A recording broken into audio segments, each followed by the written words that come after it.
Evening, folks. How you doing? Good evening. Hope you've had a pleasant weekend. Well, a lot better than mine anyway. It's Sunday night. I'm here. Can't exactly say my physical well-being and my liver shot to hell with a lot of alcohol yesterday for all the wrong reasons, but nevertheless, it's all the yo-hoo. And I have 3 friends with me this evening, which will make it a quick and dirty one. Nevertheless, we are here to give it a bash anyway. Tonight, we will be covering the Colin Bakers story, Bloodtide. We have Evelyn Smythe, we have Charles Darwin, we have lizards, we have merkers, and the bounty. What do we think of that? Well, you're about to find out, but before we get to that, let's get to your panel who are here this evening, shall we?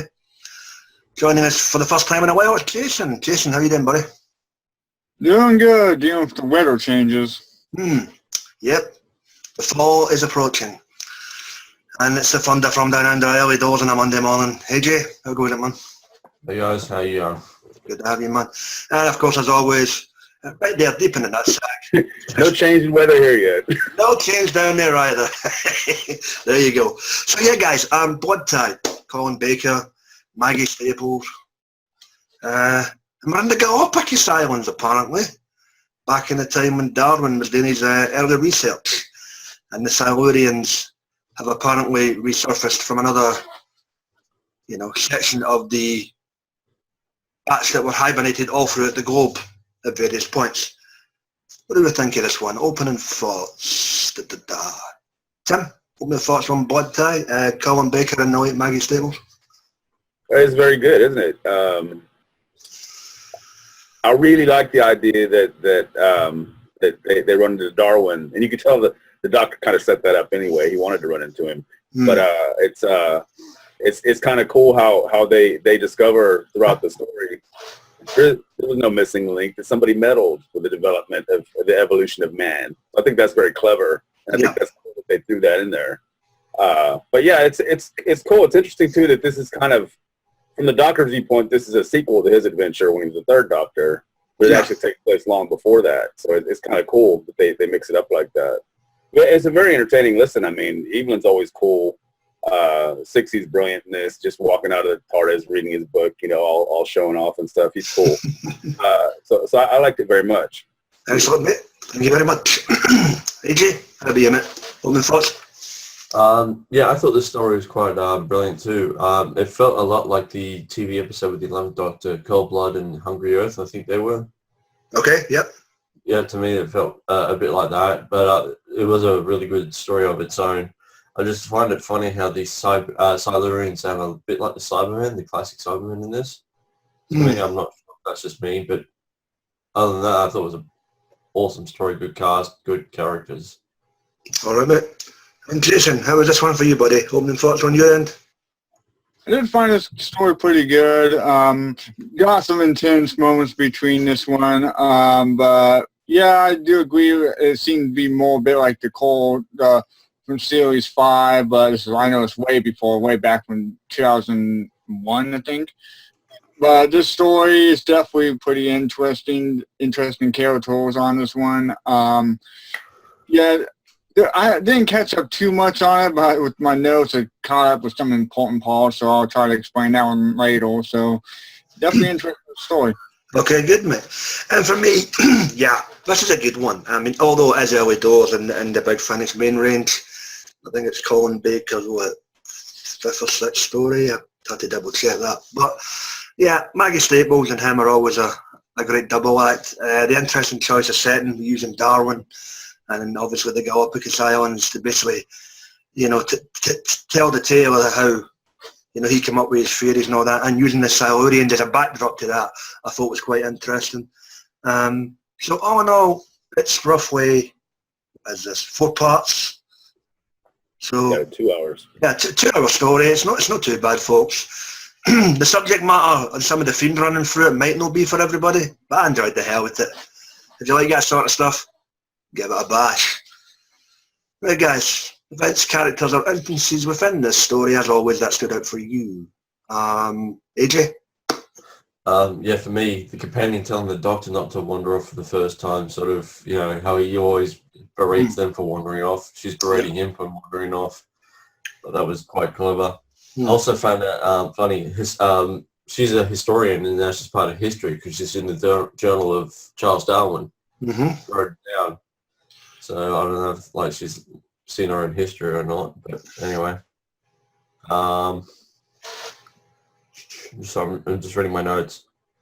No, you're fine, man. Take it. It's strange how those Silurians also keep calling the Doctor human without him correcting them, which I find weird. How he's not all arrogant saying, no, I'm not human. Do I look even human or something like that? So the parts I wish that they did address, but they didn't. But that's cool. I think the issue why, because 9 times out of 10 within the story, when they were addressing the word human, they were talking about a group of them. So the majority of the times, maybe that's why I just didn't bother. Oh, okay. You never know. Yeah. Jason, how about you? Well, I definitely find the performance of the Doctor pretty good on this one. Mm-hmm. Evelyn, it's like I think the second story of Hawthorne besides the pilot one. Yeah. She's definitely a great companion on this one, especially when the Doctor just has all stepping up and also in the end of it. She's definitely done a great performance in the whole story. I know sadly she passed away about I think a couple of years ago. Yeah. And definitely interesting how the story works out. I mean, you got the Silurians like against the Silurians itself, or having one of them, I guess, in a way that was guarding or helping the prison area where the governor was in, and I guess having people tortured and people chained up, and I guess people had experiments and stuff like that. Yeah. And apparently, I guess something going on for a giant turtle I was trying to catch up about.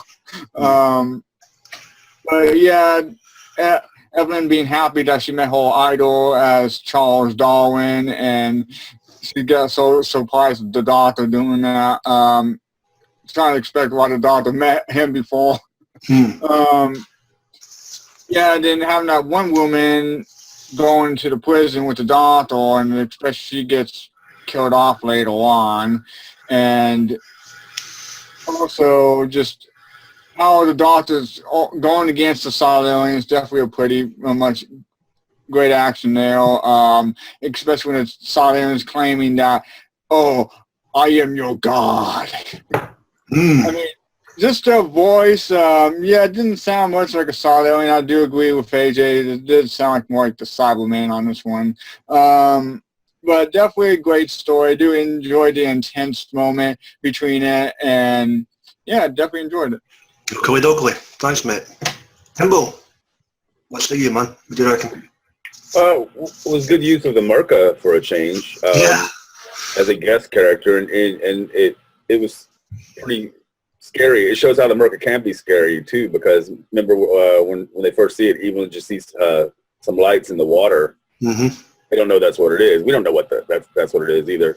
And they weren't afraid to kill off that character when they didn't need her anymore. That was pretty cool. I mean, I'm not saying it's good that they killed off a character, but I mean in the sense that she was no longer necessary to the plot. So, and that was an interesting way to get rid of her. She kind of does like Katarina and kills herself to save her friend. So that was pretty interesting. Also, this is good. It's funny when it needs to be too. Like when they first arrive and there's nothing on the menu but turtle. And so yeah, soup. Yeah.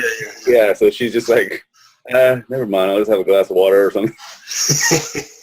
Yeah, this is a very entertaining story. And just at 2 hours, it doesn't really drag at all. It's cool that the Silurians end up kind of messing it up for themselves because they're kind of factionalized or something, right? I mean, in other words, the Doctor twists the plot around on them. So it's yeah, I enjoyed it very much. Hey, Sue. Alrighty. I'm joining us live from some hotel room somewhere. Sue, how are you? I'm good. I'm actually at a pub in Portland, and I just wanted to say hi. Hello. Hello. And hello, Portland. Excellent. I like somebody being tortured. Yeah, I know. It's amazing what you find on these shows, isn't it? What in the middle of recording, have you got a view on the tail, or are you just in for a quick cameo? But you know what they do? Okay. Well, let me do my review really quick then. You're my guest. I was totally stoked that the Sixth Doctor was encountering, and Evelyn Smythe was encountering the Silurians again. That was really awesome. They were great foil and great enemy, and I liked the presence of Evelyn Smythe. It was like my third Evelyn Smythe audio, and she's awesome as usual. And the Sixth Doctor was really good. I mean, he made me like cringe at some of the sacrifices he made, and it was really great. Thanks. What's that? What do you give it as a rating? This season. Okay, the rating that I'll give it is I'll give it a 9 because it was really rich and it was great. Excellent. Thank you, dearie. That was Sue live from Portland. Yay! Yeah, for me, yeah, like Tim referred to earlier, you had the whole issue with to get there, and also on the menu it's basically turtle, and everyone's not too chuffed. The governor of the island who kept sending everybody to prison, just to basically be bait for the Silurians. I enjoyed him, but there was times that throughout the story it did seem a wee bit camp.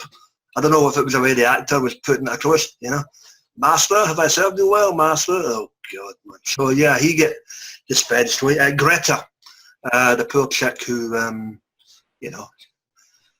dived into murkier waters, shall we say.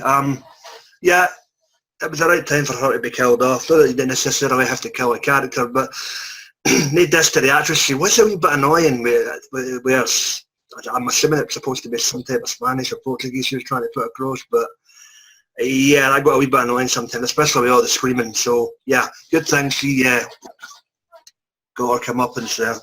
This was a very loud story. Yeah, it was loud as well, which didn't help when the girl was screaming. The sound effects were really loud, but the sound design was solid in this,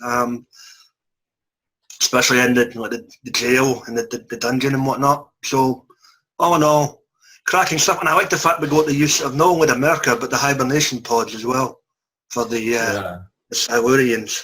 So that gave you a background in and insight in terms of how they were used. So all in all, good cast of characters, good setting, and thus far the only outing for the Silurians on Big Finish. So hopefully we can get some more, please, Mr. Briggs. Go for it. Why not? Right, guys, open mic portion of the podcast. And go ahead and sue if you like, I don't really care.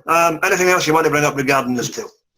Well, as you were saying, but I think sometimes it's best just to leave some villains until you really have a good idea for them again, because the Silurians are always going to be characters that invade from within, kind of. It's just whenever a batch of them somewhere wakes up and starts causing trouble. Yeah. We've already had 4 stories like that. We count the Sea Devils, I guess. Mm-hmm. So, I mean, you really have to have a good idea to come up with a story. And this is one of the best ones, I think, out of the 4. Yeah. So I just mean, it's always fun for fans to have a returning villain. But at the end of the day, unless it's absolutely necessary, then they get kind of played out. Yeah. All right, guys, I'll be right back. Talk amongst yourselves, and anything you want to do with this tale, 2 seconds. The one thing I really liked was that we sort of get a prequel as well as to why they don't wake up at the beginning of the story. That's the one part I thought was really genius, because you always hear, they've overslept. It's not like they've hit the snooze button and said, stuff that we don't want to wake up yet. Yeah, because they play that scene again later and you get to hear the rest of it. That was at first you just hear the first bit of it. So they want us to see the context later by episode 3 or 4, I think. Yeah. So that was preluding to the fact that the guy created the humans, though, wasn't it? Yeah. Yeah. I thought that was brilliant. Yeah, it was pretty awesome. I think it was by Tuvok. That's what his name is. The Silurian. Who claimed to be the god. Yeah. The one thing I find a bit weird, though, is it was in my head now, it's gone. the whole thing with them, you know, cultivating these humans, what, for a food source or just for a new pet? And no, it's for food actually, and that's I remember. You know, Evelyn is kind of disgusted by the idea, but the doctor points out that's what everybody does. I mean, that's pretty much what humans do. So, I mean, it was for food and something else, I think. Sorry. I was just going to say, if a cow knew what we did to them, I'm sure they'd be terrified and horrified. Yeah. You're muted, Graham. I'm doing well here tonight, aren't I? I don't know if anybody else has picked up on this while I stepped away there. The whole underlying message again with the environment, I'm glad that wasn't too heavily played upon. Because that can sometimes detract from a story when you're trying to dilute it with a political message, whether it be about the environment or whatnot. When Colin Bakers started getting on about genetically modified foods, I'm going, oh, hang on, where are they going with this? But unfortunately, fortunately enough, it was just a throwaway line to explain his point. So, yeah, there you go. So I'm sorry, I'm lagging again, but I like how they intimated when they got there that they were at a time when the birds were trusty of humans instead of being untrusting of them. Yeah. So that's how they noticed, or that's how Evelyn noticed they were in a time farther back anyway. Yeah, historical accuracy. Yeah, there you go. Anything else, guys? I like the misconception that everyone thought that Charles Darwin was an old man walking around the Galapagos Islands. Because of the theory of evolution and all that, you know, he was quite old when he published that book, if I remember correctly. Yeah. Everyone thought, you know, he was bald with his grey beard hanging down and shit, just walking around on the islands. Thought that was funny. It's funny too, though, that this adventure he has with the Doctor is kind of what influenced him in a lot of ways as well. So I mean, not only do we have the evolution of man being affected by the Silurians, we have Charles Darwin being affected by his adventure with the Doctor and the Silurians. So it's pretty clever. Yeah, I just imagine an extra scene where the Doctor goes, hey Charles, here's a book, read this, and he reads it and it's his own book from the future. Oh, the Van Gogh thing. There you go, yeah. Well, that's good stuff, guys. All right. Anything else now? Nope. All righty. Judy's on the blackout camera-wise, so I guess we'll move on to ratings. She's already gave us. Right this time. Let's get this in the can, guys. Big Finish Main Range, story number 22, Bloodtide. Colin Baker and the late Maggie Stables. AJ, what do you give us out of 10, man? 9.5 out of 10. It was a very decent story. Okay, 9.5 from down under. Stupendous. Jason, what say you, mate? Funny and intense, 9 out of 10. Great story. Ooh, our second 9 for the day. Okay. And down in Techico. Timbo, what do you get? Yeah, I'm also going to give it a 9.5. Very, very great story. Excellent. Another 9.5. And with regards to myself up here in bleak and dreary dark Glasgow, I will give it a 9 as well. So we've got 3 9s and 2 9.5. So all in all, not a bad story. Go and give it a listen. The Silurians are at their, their usual best in this. So it just might be for you. Well, guys, done, dusted. A few regulars down, but in the can nevertheless this week. Join us next time when we will be going for a wee Sylvester McCoy number, and we will also conclude Yvonne Smythe's story in a death in the family. So we'll be covering that next week. Anyone who wishes to join, please feel free to get in contact with any of us. We'll hook you up and get you sorted. As always, guys, check out all our regular buddies on the wacky and wonderful world of the YouTube. We have the guys and dolls out, the Geeks Assembled, who cover all types of things, movies, TV shows, everything wonderful and wacky. We have Johnny Boyles, we have Sammy Carter, we have Dr. Freedom, who's doing news broadcasts and his Omega Files. Then we've got Sue there with TARDIS Blood Radio. And just about anybody else you feel we're interested in, hey, let us know. Leave some comments, like, share, dislike, flame, I don't care. you know, we don't get any comments anyway. Just give us a comment, even if you're just saying hello. I'll say hi yeah back. You know, I'm not that bad. And with that, guys, I'm getting the hell on out of here. My liver is starting to unregenerate after the last night's exploits. I will see you all next week. To the panel, thanks for your time, and we'll see you next week when there's a death in the family. And no, we're not doing a Batman audio. Adios.